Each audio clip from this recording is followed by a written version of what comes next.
get started. We have a packed house in here. It's kind of exciting. Feeling very cool about our breakout session. Thank you all for coming to this session. You had 3 to choose from, so thanks for choosing us. My name is Dr. Gretchen Dworznik, and I'm an assistant professor here in the School of Journalism and Mass Comm at Kent State. I am really excited to have been asked to be a part of this particular Pointer Conference because the area of journalists and trauma and coping with trauma and all that is my area of research from an academic standpoint. I spent 10 years as a reporter for television news, and most of that on the police beat, so I did a lot of things related to stories that were traumatic in nature, and that sort of led to my interest in studying how journalists cope with trauma once I kind of left out of the working journalist world and hopped into the academic world. So I'm really excited to be able to kind of start a conversation here and hear what some folks have to think or have to say and hear some of your questions, and hopefully we can get a good dialogue going. So let me introduce our guests on the panel today. We've got first Diane Porter.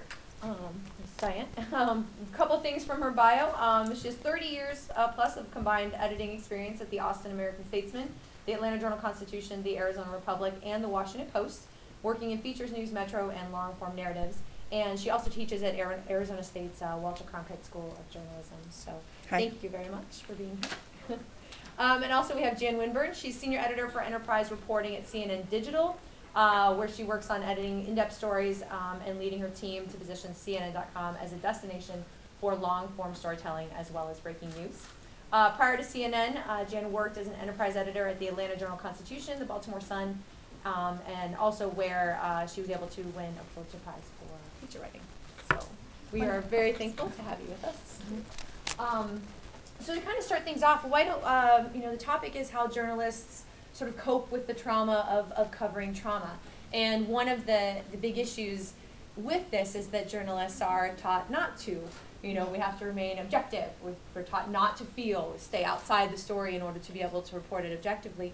So if you could both just give us kind of your initial thoughts on journalists and trauma, and how do you, is it right to ignore it, or is it better to attempt to process it as you do your job? Go ahead.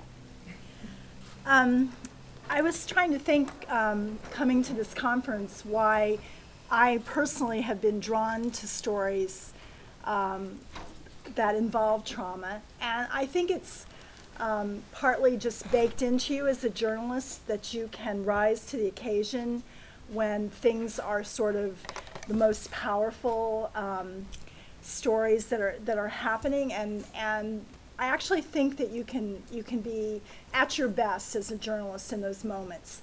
I think it's a learned skill, however. I think back to some of the early events that I was part of, and I can see that I didn't know a thing about how to approach someone who had just experienced something traumatic. So for me, it just sort of became twofold. One, wanting to be telling the important stories that we have to tell, and then also wanting to try to learn somehow to do them in a way that was taking something often very difficult and traumatic and turning it into something positive. So I was quite interested in the word resiliency, which we heard upstairs earlier. And I have found that working with most journalists, they don't want to deal with it, they don't want to talk about it. And that question, there's that important question when they come back from a situation, which is not just what do you have, what's the story, but that question at some point, at least in that process, like, how are you okay? And I'll just tell a quick story about something that just happened to me fairly recently, that I think sort of speaks to how buried that can be inside a journalist, like the trauma that they feel themselves. I worked with a reporter who covered the Iraq War, and she made many trips there. I think she says that over 2 years' time, she spent about 9 months of her life in Iraq. Always, I felt like when she came back, she was pretty good at self-care. She was able to sort of take a little bit of time. She talked to people about what she saw. She kept up relationships with soldiers who she met there and covered there, and I think that was very positive because they had shared some of the same experiences. So it was someone she could talk to who understood what she was seeing and feeling. However, and I've known her about, I think, 10 years. So she came up with another story for herself. She wanted to go to her homeland in India. Writer is Moni Basu at CNN Digital, and I had worked with her previously at the Atlanta Journal-Constitution. But she wanted to go when all the headlines were about rape in India. There was just so much about that going on. She said, I want to go back to India, where she's from. I want to find the woman who 30 years ago, her rape case changed the laws in India. I want to see if I can find her. I want to see what her life became. And I said, okay, let's do it. Let's see. We did a lot of research before she went. She came back, she found her. She interviewed her. She was in a small village. She had been raped by the police in India, and her case had gone to the Supreme Court there and had changed the rape laws. When Moni came back, she wrote a draft of the story, and it felt unusual for her. There was kind of a little distance in this story that I didn't really understand. And I sat down with her and I said, I want you to tell me more about your motive to go find this woman, because it feels like you're kind of distant to that in the story. Like this is your India, this was her India. I had started trying to calculate when this rape happened, how old was my reporter at the time, whether she was in India or in the US. I had already started thinking these things. And when I said, can you tell me more about why you wanted to go find her, I think that's probably what the story's needing. She got a look on her face, and as soon as I saw it, I knew what I had stepped into. She looked at me and she said, Jan, I was raped, and I've never told anyone. And this was 30 years ago. And as it turned out, she was raped not in India, but in the United States in college. She had spent her career never writing about rape. Here she is, like a battle, hardened reporter, a war reporter who had seen it all in so many ways. And this was this trauma inside her that was just now coming out 30 years later because of a story that reopened that wound.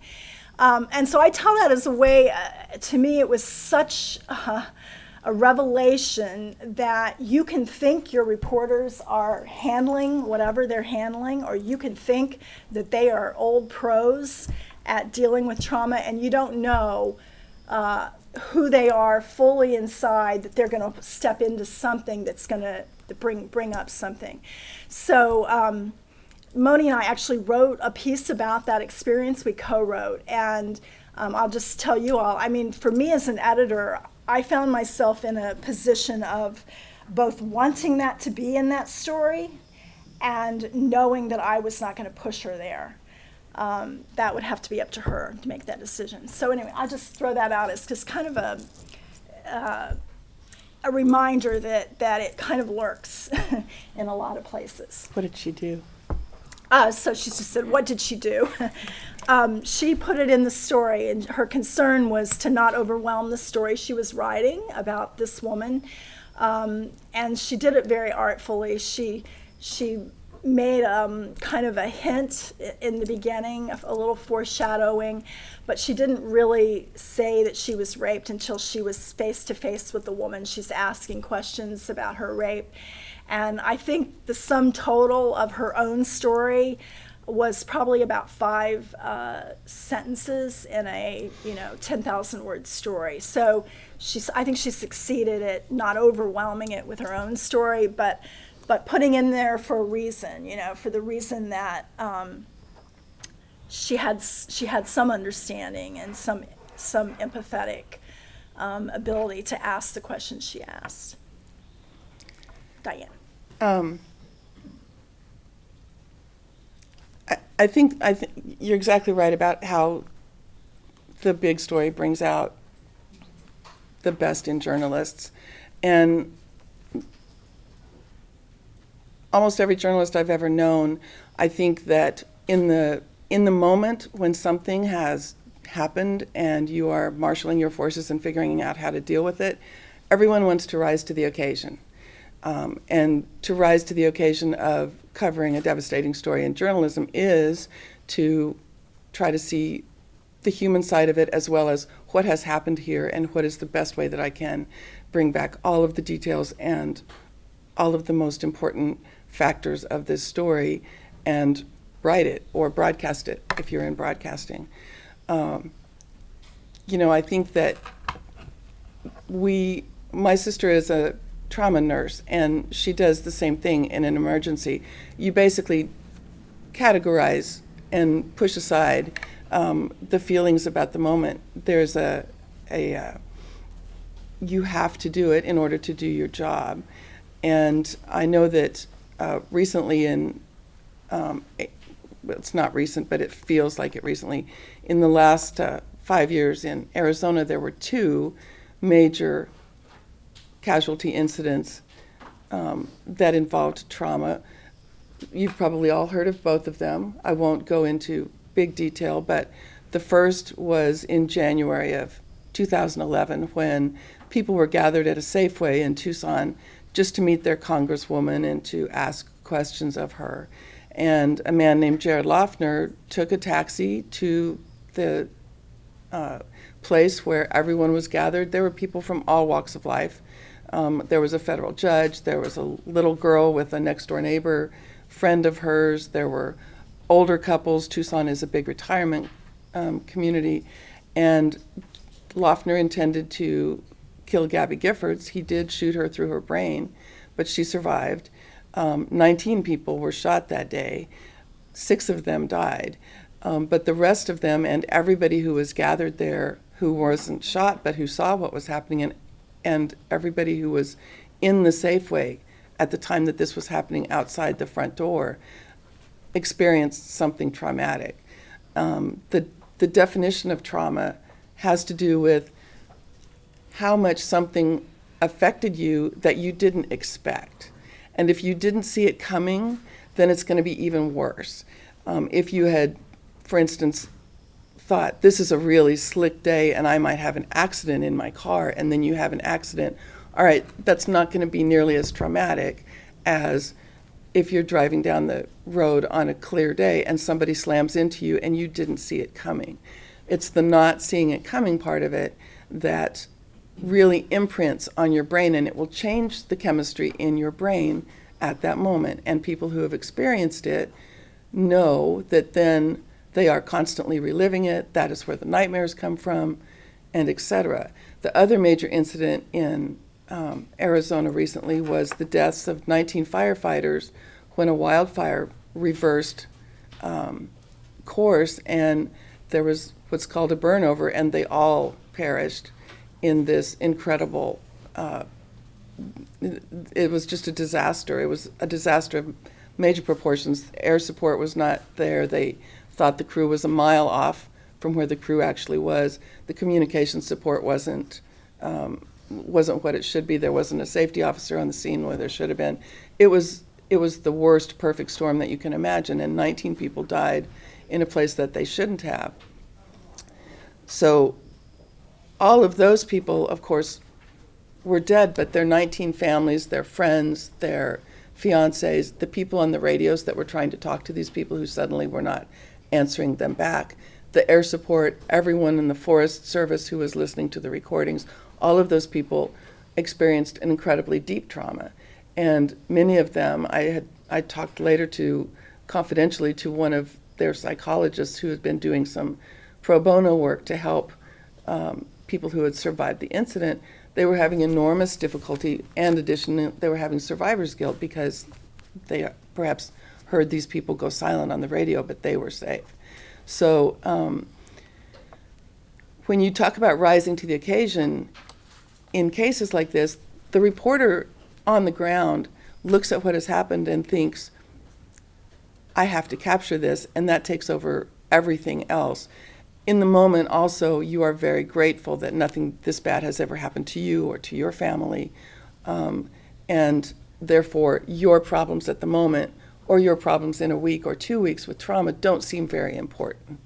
Maybe you are reliving part of what you saw. Maybe you saw things that humans aren't meant to see, and you see them again, but the story takes precedence, and you're doing your job, and whatever is happening to you does not seem nearly as important to what happened to those whom you are covering.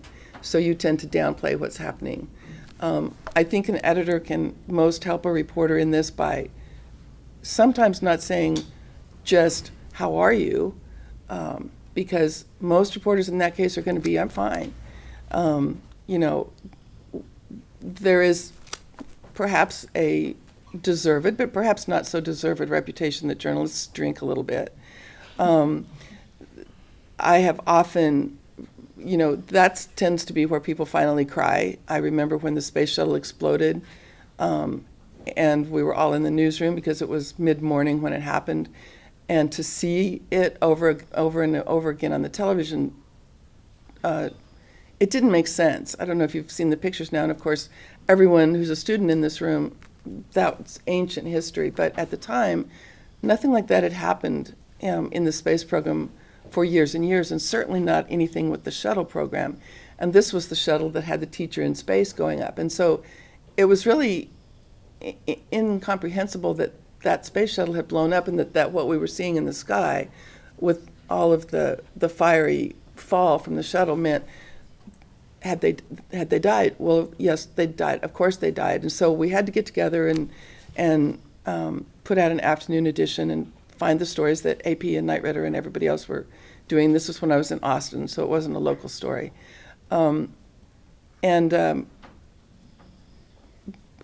Several of us went out later that night and had a couple beers, and it was then that a couple people started crying because it was like a space shuttle had blown up. Astronauts were dead. There was a teacher dead. Nobody quite knew what had happened yet. We didn't. And if you heard the words later, if you heard the replay on TV and you heard the words "Roger, go" at throttle up, then you kind of winced because you knew what happened right after the astronaut said that.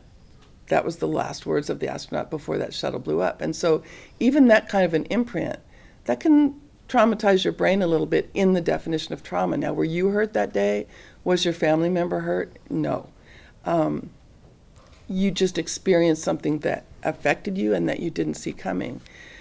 We, during both of the times that I told about, both with Tucson shootings and the firefighter deaths in Yarnell, you send everybody, of course, and you're there for days and days. We learned when to start bringing people back for a couple of days, even if they would say, no, I'm fine, really, I'm fine, because their instinct is going to want to be to stay with the story. You're never going to find somebody at that point that says, yeah, I kind of need a break. I need to take a hot bath. I need to, they might need to see their kids, but they're not ever going to be saying, I want to stop working the story for the next couple of days. So we would basically force them. They would be like, okay, and then you're coming back Friday and Saturday, and you won't go back until Sunday. That's not going to help mitigate the trauma, but it's going to help them breathe. And when you've got people working a long, long story, you need them breathing, you need them thinking, you need them eating, you need them sleeping, because you need them to rise to that occasion. And when it's one short story on one short afternoon, what happened to Johanna happened very quickly, and yet it was a huge trauma for all of those people involved. That was one person who suffered and one person who made her suffer, and then an entire family, a support group of friends around her. But that was just one small incident. If you think about gun violence in the country today, that means we're having those traumas every single day. Then when you take that and multiply it by 5 or 10 or 19, you have a huge extended family of people who are experiencing something about every one of those people who went through that. So sometimes you just have to force it. You have to watch their work. Somebody who's really struggling will all of a sudden come up on a big writer's block, and you'll be like, hey, let's go get a Coke. It can be something as simple as that. Let me ask a question in regards to news culture. I'll share an example. When I was police reporting in Toledo, it was a particularly bad week in the Toledo area, and it was Monday through Friday, and Monday through Thursday I had covered a murder every day. So they weren't all in Toledo, but because I was the only police beat reporter, I kind of always joked if there was a dead body within 50 miles of Toledo, I was going to have to cover it because nobody else really understood how to cover them and to cover it well and to ask the right questions. So I'd done a murder, 1, 2, 3, all the way to Thursday, and Friday morning I came in and I said, send me to a fair. Send me to a cat show. I don't care what it is, but please send me to something that at the very least does not involve somebody murdered. And so they sent me to the policeman's memorial it was the ceremony to memorialize all the police officers that had died in the line of duty in the past X amount of years in the area. And they said, see, it's a ceremony. It'll be really nice. You can get really creative with it. And I said, it's a ceremony about dead people, but it's a ceremony. Okay, so I went to the ceremony, and of course, while I was there was a murder-suicide in Toledo. I was like, what is the bubble, that's happening? And so when I came back, I did the memorial story, and then had to help the other reporter who didn't normally cover murders cover the story because I had been, the memorial was sort of out of town, so they couldn't bring me back to do it. So I was like, man, I really wanted a cat show. I just really wanted something light and fluffy and, something. And so I kind of remember thinking there has to be somebody else that can do these stories too, but it was the design of the newsroom and, and my own position that really didn't allow for someone else to take over those stories in that case. So I'm kind of curious your thoughts on newsroom culture in general. A lot of anecdotal stories will say, the newsroom culture doesn't really allow you to kind of admit to being harmed, or sometimes journalists will say anecdotally, I wanted to say please don't send me to this, but I just couldn't, or it wouldn't have been accepted. So do you think that newsrooms sometimes breed that culture that maybe you're sort of silent on your own trauma, or do you think things are changing? I definitely think that has been the case for a lot of years, and I'm sure is the case still in many places. I do think that the rise of social media and the frequency with which trauma is the lead story of the day, or the gun violence. Diane and I were talking about the Washington Post reporting that there is more than one mass murder a day now, and they define that by 4 or more victims or survivors. That's a lot. And I think that maybe a small upside to that has been a little more awareness about the impact, because you're having to have conversations. It no longer takes going to the scene to be the witness of something very traumatic.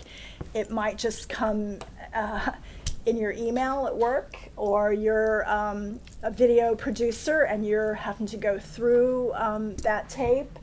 But it's just there like that. And I think it's kind of raised a little more awareness in the newsroom. I know at CNN, we are really kind of constantly told, like after these events, there is counseling available, and people should feel free to use it. It's completely a private choice. No one's going to know if you use it. Those sorts of things. So I think it's improved a little in an odd way as more events have. As it's taken up more of our time and brain space to cover those things. I think there's a little more awareness.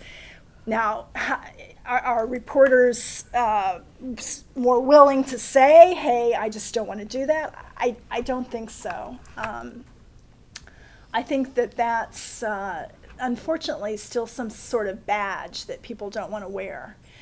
And I don't know, frankly, really what it takes to break that down, except I think it helps for leaders in the newsroom, and I mean leaders, not necessarily people who are in power, but who are looked up to, which can be other reporters, other people who are working in the newsroom, to just sort of be able to talk about it themselves or say, wow, that wiped me out. I hope I can get a cat show today. I mean, that kind of, and humor, we have a kind of a gallows humor in our newsrooms, but I think that's very helpful. People can sometimes let things surface that way. I don't know what I you think find, that's Diane. true. The nights when you're thinking, I hope nobody that doesn't work here is anywhere near us because we're really not fit to be around regular humans right now. I think that there's a generational shift going on right now in newsrooms, partially because of the downsizing of newsrooms and the buyouts and the layoffs that tend to be the most experienced people. And the next set of journalists coming up who are both traditional journalists in print, but who are also online and who are also shooting video and who are tweeting and being on Instagram, I think that group of people is not as hesitant to say, hey, this sucks. I can't take any more of this. They might not say, I need a day off, but they probably feel more able to express the fact that this is just a really, really difficult story to do. I think that above that group, I agree that you're not going to have a reporter who just says, this is really bothering me, primarily because there is this desire to rise to the occasion. There is this desire to want to do a good job on the day that you most need to do a good job. You don't want to flub it on that day. You want to put everything aside. You are driven to put everything aside to try to do the best job you can. And I don't think that you can get into it thinking you can't handle it, or you probably wouldn't be in the business to start with. There's probably something that draws you to the business of journalism to start with, that is about those big stories, by which we can almost say bad stories. I mean, elections are big stories too, but mostly we're not having PTSD from election night. Mostly, well, like I said, it matters more if you didn't see it coming. We're having PTSD from the things where all of a sudden something practically breaks our neck when somebody says, did you hear that this happened? Or when you see it on Facebook, or when, you don't see it for the first time in a headline in the newspaper anymore, but you might see a bulletin on TV, or you might see it on Twitter, and then all of a sudden you are deep into Twitter because you have to find everything out about it you can. If you are that kind of person, then you are not the kind of person that's going to say, no, I can't handle this, give it to somebody else. So you have to get used to, if you're an editor over people like that, you have to get used to being able to look at them and tell if something's a little bit off. Partially it's the quality of the work, partially it's the bags under their eyes, partially it's understanding that they want to be there more than anything. And so it's might be just saying, go to a cat show today. The physical and mental relief from that is going to be a palpable help to somebody doing that. On the other hand, they may feel useless covering a cat show if there's something big going on. So it's truly a balance. I think that especially women in the last 20, 30, 40 years would never say, I can't handle this, because of all the pressure on them to be as good as men in the newsroom. And you're certainly not going to have a man stand next to his editor and say, I don't want to go to a murder. It'll bug me. I've already had a tough week. So you're not going to hear many women say that too. The fight has been, I can cover anything he can cover, and not the other way around. So I think there's probably more of a gender, not quite a gender neutral thing where it goes there. I think you probably have women resisting saying, yeah, it's been really tough, other than to their friends or to their colleagues, but not to their editors. Let's open it up for questions. We've got one. Perfect. I appreciate the piece you mentioned about the mental health piece and you would check in. And I think that maybe a helpful reframing might be to call it reporter debriefing. And maybe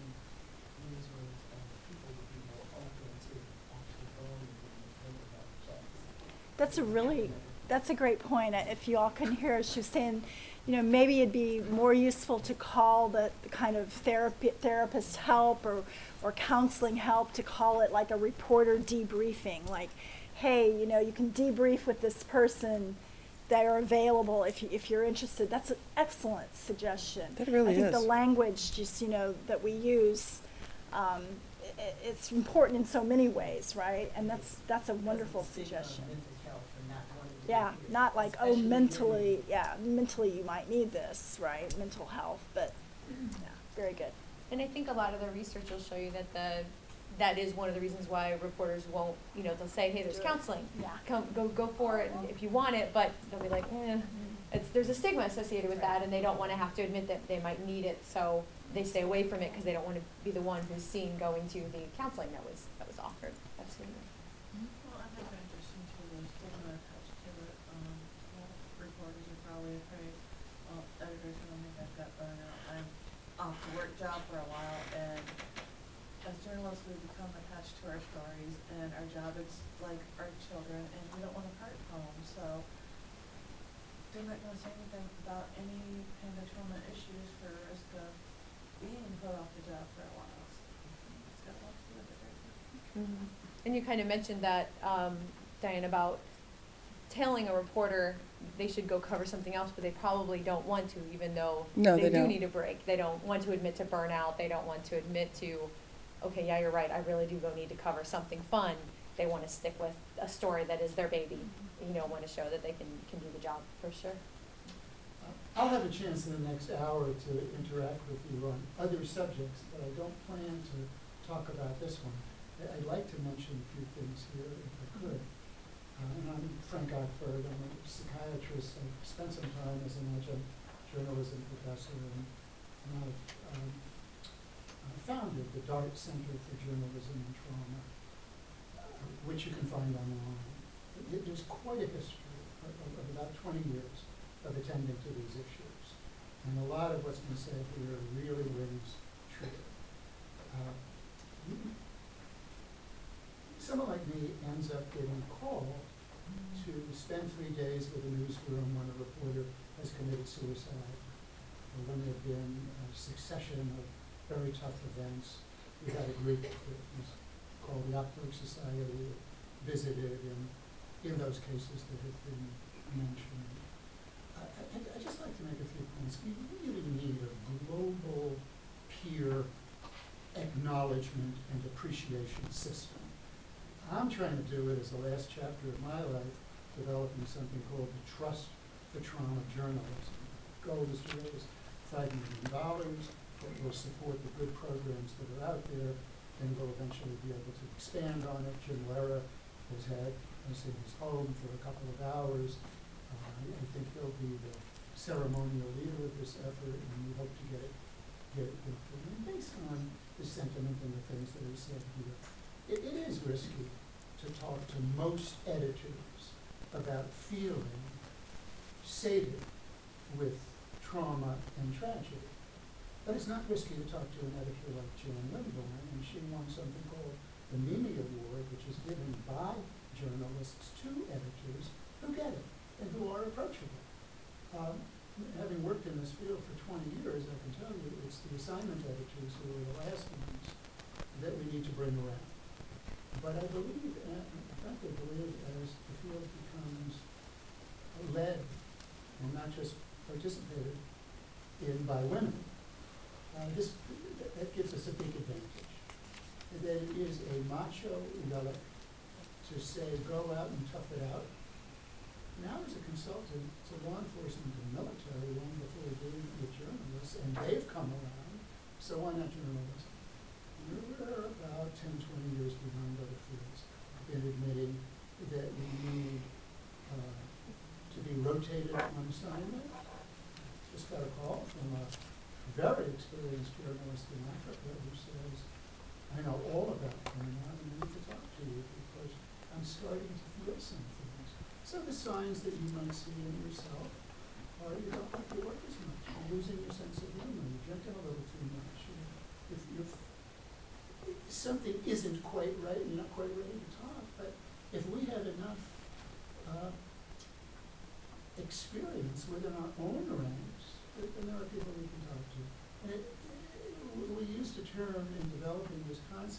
of the indigenous rabbi, which is borrowed from other fields. It's often someone who has chosen not to go up in management, but who is seen as the mature, caring, responsive person in the newsroom. There's a woman in the Daily Oklahoman who, after the bombings and other things down there, said in a meeting like this, come on, to some guys who were denying that they were affected, you were in my office just bawling your eyes out. Yes, I was. Well, this was beginning to reporters reporting on their own way of doing things. One thing I would warn you not to do is to have group debriefings after a traumatic event. There's evidence to show that that makes things worse. Everyone likes doing it, but they've overdosed on everyone else's trauma imagery. So the chance of having PTSD goes up, not down. And a bunch of us therapists and journalists wrote an article. If you want to Google BISSON, B-I-S-S-O-N, and my name, we were co-authors with a couple of others, you'll find it. It shows that this whole critical incident stress debriefing movement that was global about 15 years ago backfired. And so the way to do it is to have someone in who knows the field, who can give a briefing to the newsroom, and you get into small groups and help with one another. Getting a good night's sleep is terribly important. All kinds of research evidence on that. It's hard to sleep when your mind is replaying these traumatic events. So lessons on how to deal with various forms of insomnia are good. And I'm just so delighted now that the lead is coming from the journalism profession itself, rather than outsiders who are coming in to try to tell journalists what they should be doing. Yeah, I have a question for you though, and it kind of just kind of raise my hand a little bit. You're saying, you encourage reporters to avoid this, this group therapy sessions or Yeah. PT. But what if we had done that with the soldiers from like Vietnam and the Iraq War and Afghanistan? I mean, what we're finding, and correct me if I'm wrong, because you're qualified, more qualified than this obviously, but I mean, that was one of the problems that these guys were isolated, and women were isolated, had no one to talk to. It was only when we got them into a lot of the group therapy sessions that they said, wow, this is the first time in years I've been able to talk about this. Yeah, the rap sessions were good. I'm talking about in the immediate aftermath of a traumatic event, when your brain hasn't consolidated all of its trauma material, and we want to try to help the brain that is vulnerable to PTSD to not get PTSD. So PTSD, I'm one of the ones who wrote the diagnosis. By definition, it's when your brain does what it ought to do in the immediate aftermath, but it doesn't stop doing it. So you don't give the diagnosis of PTSD until a month later. These critical incident stress debriefing sessions were organized to bring people together in the immediate aftermath, not after they got home from Vietnam and they were suffering because they had a story that no one would listen to and that they didn't really want to tell. So it was a good thing at that point to help them legitimize themselves and their stories. Okay. Go ahead. I'm sorry. I want to just add one thing. I just was thinking about, trying to model the right things in the newsroom in terms of, hey, you might be stressed out or whatever. So, we model, what is good journalism all the time. We write the email that goes out that says, this was fantastic, great job on this story. And I think what is just as important is acknowledging, and many places do this well. I know after the Boston bombing, I saw some of the communication from editors in that newsroom, and they were doing it. I mean, we've come a long way because they were doing it. They weren't just saying slam dunk on that story. They were saying, we know that this has been an extremely difficult time. I told some reporters of mine recently, and I told them individually, and then I put it in an email to them, and I sent it to my bosses.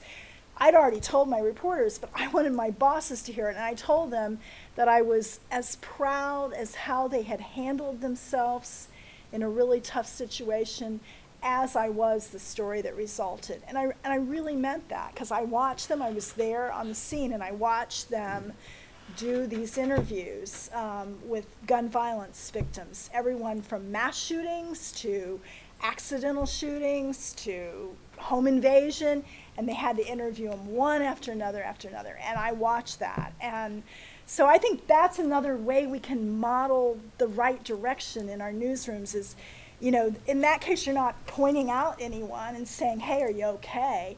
You're creating in the culture, you're saying in this culture, it's important to acknowledge that this stuff takes a toll, and I appreciate, you know, how you are performing in that situation, how you've gone through it.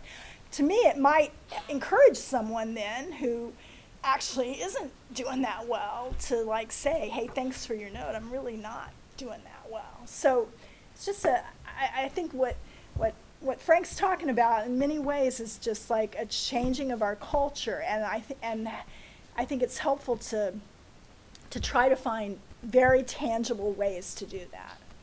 And if I might add, especially because this is storytelling type section, we're both enterprise editors. The writers who get detail, who look around the living room and note the photos of the family members, or who ask somebody, do you remember what it smelled like? Do you remember what you were wearing? The reporters who get the details are going to produce the best stories, but they're also going to be, for the most part, the most empathetic with the person that they are connecting with at that moment and asking questions about at that moment. There has been some sort of connection made that is of a personal level that might be a little bit higher empathy level than just what happened that day and what do you remember next. And I think, I don't know for sure, it's just experience with working with people, those reporters who are the most empathetic, who can put themselves in that person's place on that day and ask questions almost from that point of view to get that story. I think almost those are the ones you need to watch with a kind but critical eye in terms of how are they doing. The more empathy that they can, that they naturally have in any kind of a situation like that, the more open they are to actually feeling that trauma along with the person that they're interviewing. You had a question. I'm sorry, she had her hand up in the back. I was just going to ask, and it seems that since, in my experience, since 9/11, the topic of journalism trauma has kind of bubbled to the surface.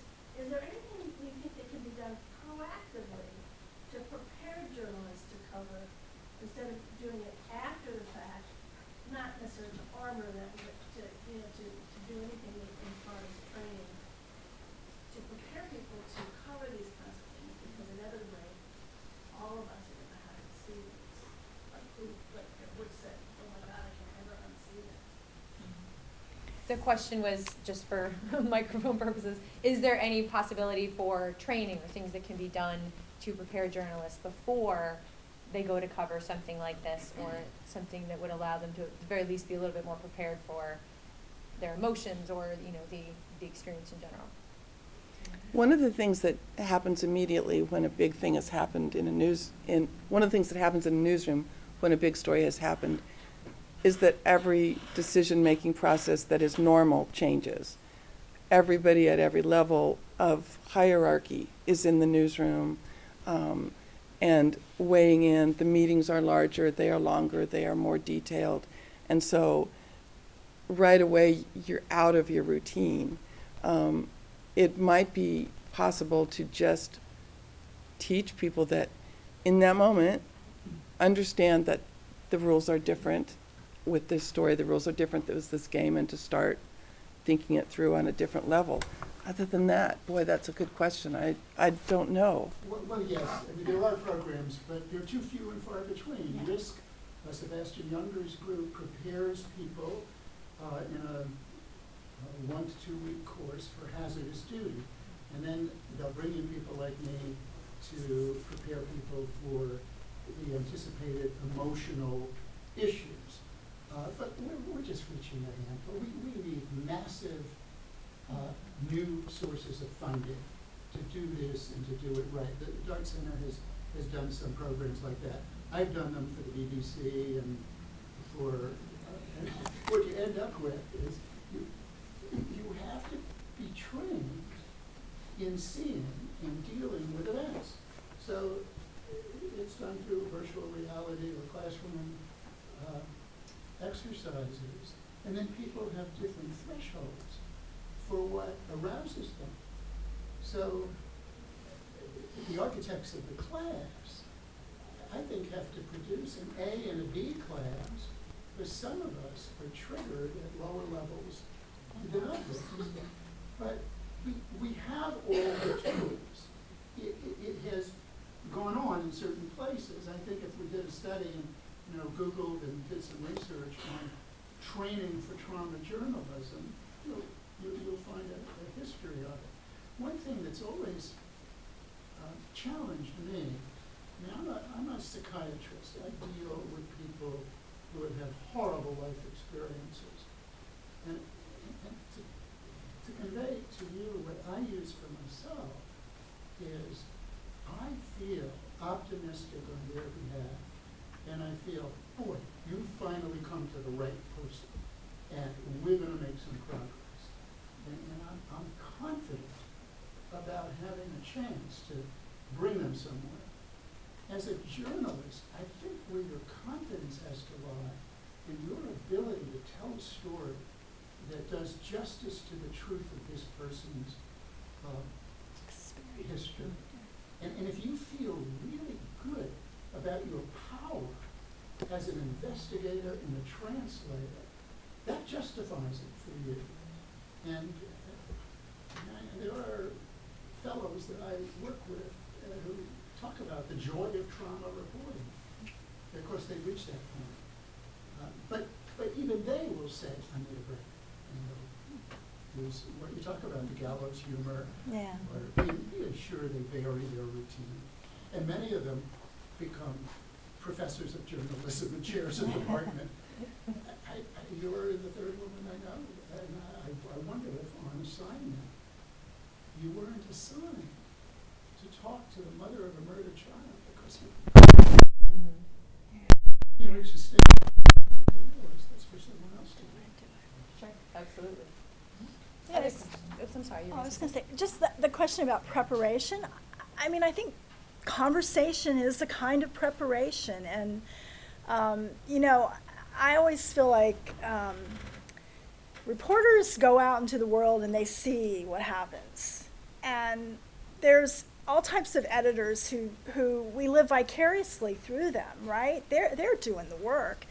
And we're back here. But I think as editors, you have to put yourself in the position they're in sometimes. And you need to know, what's that actually like? I think it's a mistake that we've developed, at least in print and even in digital, we developed these ways of operating where there's the people who go into the field and everybody else. Television doesn't have that. Producers go into the field with correspondents, with anchors, and that's been a real, a little bit of an awakening for me. I work in digital at CNN, but I've started pushing that button. It's like, you know what? I need to go with them, and part of it is because I think I'm in a position where I can make the conversation bigger and louder about what you face. We have hostile territory training is what it's called at CNN, and it's geared more toward natural disasters, war zones, but we've started sending editors so that they know what they're asking of that person they're sending into the field, and they have a little bit of an idea of what they might be going to experience. So to me, it's a little bit like, I don't know, this might be too grand of an analogy, but you have to be doctors and nurses of trauma, yourselves, if you're in that kind of position. But I do think just the conversation, having the conversation. I can tell you, 20 years ago in the newsrooms I worked in, nobody talked about this at all. I mean, it was just invisible. So I think we've made a lot of progress, but as Frank is saying, it's like, wow, we have a lot left to make. But as long as there's this pressure nowadays to get the story, get it fast, get it quick, and to be honest with you, not always accurately. I mean, if I'm covering a war zone and I look at these people on, CNN a lot of times, I'm thinking, what are they really doing out there? I mean, these people are in incredible danger. And if I don't want to do it, you're going to get her to do it. Or if I don't want to do it, you're going to get him to do it. Because you need the ratings, you need the money, you need the marketing. I mean, look what Donald Trump done for, ratings for you guys and things like that. But I can tell you, there's nobody doing that Nobody doesn't doing want to what? do it. Well, I Nobody's understand. sent There into probably is those a rush. places Okay, that but I'm just saying, these hasn't people are in, wanted to be there. sometimes they're in areas where they probably, you realize it has to be covered, but they're really in dangerous zones. Just one kind of corollary to this though, we're talking about trauma like war zones and bombings and things like that, but what kind of pressures what's the other psychological pressures that reporters and people are feeling, especially kind of women, to be honest with you, to look telegenic, to not grow older, to be able to cover the news, to be, It's traumatic for me, I can tell you that. Well, I'm just saying, I mean, what chance, and when I taught journalism here as a visiting professor, what chance, and we were talking about this 25 years ago, if you're unattractive, not particularly appealing, what chance do you really have to get into TV? Well, there's not too many Candy Crowleys still out there. I mean, and it's really not hard to find a woman or a man who's handsome, beautiful, intelligent, can do a great job. So I guess you're going to always kind of hire those kind of people. But as they start to age and lose some of this, and you mentioned, the loss of the expertise in the newsroom, I mean, we're letting people go at age 50 in the prime of their lives because they're either making too much money or they don't quite look the way we think they should look, and bringing in much younger people who are very inexperienced, maybe very bright, but don't have the experience level that the other. So we're losing at that end as well. I thought I saw someone question, yes. Oh, yeah. One thing I'm interested in as a student and a young journalist who's experienced trauma in my past. When I was 13, my dad, I actually started combat television. One of my fears in my career is getting up close with a story that directly mirrors my own trauma and deciding the ethics and choosing whether or not to cover that. Because on one hand, because I've experienced something very similar, I do want to cover stuff like that, but on the other hand, I don't want my own experiences and my own trauma to bleed into someone else's story. So I guess my question is just how do we work with journalists who have experienced like past trauma and how they cover traumatic stories when they want to? Sure. And they want to. So the question is, how do we work with journalists who have past trauma that may bleed into a story that is similar to that? Kind of like the example you gave at the beginning with the reporter who it turns out had been raped and then went to cover the story. So what do you guys think? So I think it comes back to the question that Butch put out upstairs, which is, what is your journalistic purpose? And when you know what that is, then everything kind of does fall in place. So I think, like in the case of my reporter, I didn't ask her that question before she went to India to find this woman who'd been raped. But had I guessed at what it was, I would have thought that it had something to do with that being her homeland. And she said all that. She said, I see the way rape is being reported in India. I have some problems with the way it's being depicted. The society has made some gains. Nobody's talking about that at all. This is a place she knew through and through. So her journalistic purpose, I think, at that point was to write about rape in a country where it was raging in the headlines, but she wanted to bring context to it and perspective and thereby make it more accurate. And it seemed that this woman whose case had changed the law would help embody that story, right? Okay, so then, it comes out that she herself had been raped. I don't think that changed her journalistic purpose. I think it made her the super empathetic human that she is, and especially in that particular case, I think it re-traumatized her, definitely. I think, had she told me that before she went, it wouldn't have stopped me. I wouldn't have stopped her, I might have asked her some questions about how that's going to go for her.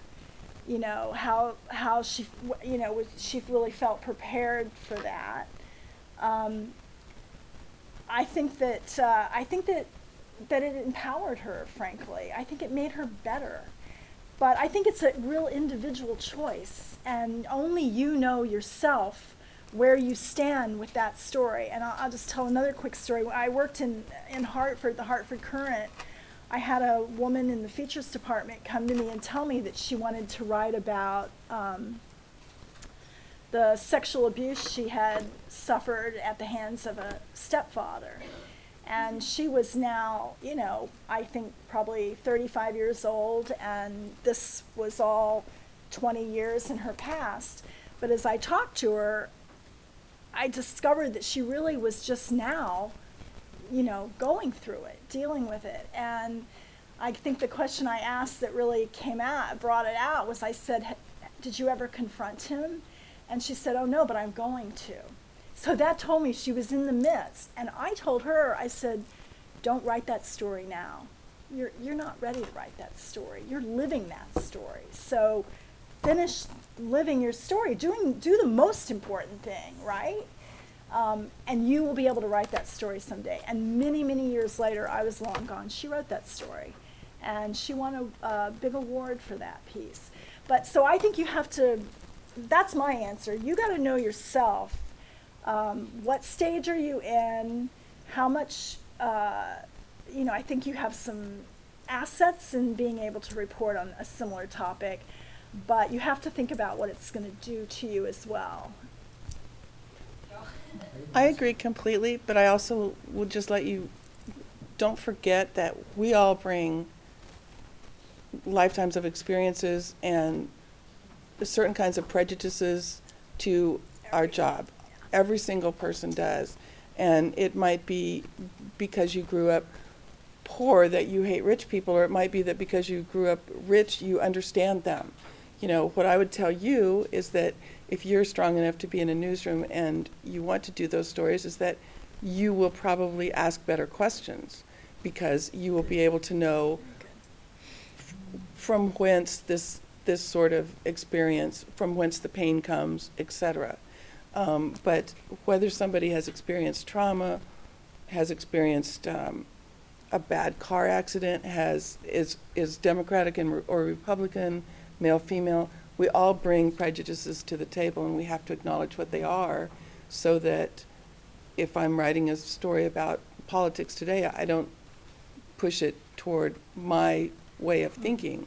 Or if I write a story about religion, that I don't push it toward my way of thinking. We're all brought up and soak up those things, and no matter what they are, we just have to realize them and work against them when we have to be objective about it. Well, You'll do unfortunately, fine. Oh, sorry. I didn't mean to cut you No, off. no, no. Unfortunately, I got the big wrap sign, Fast. so we are out of time. Jan and Diane, thank you so much for being a part of the panel. I think we had a good discussion, hopefully one that can continue.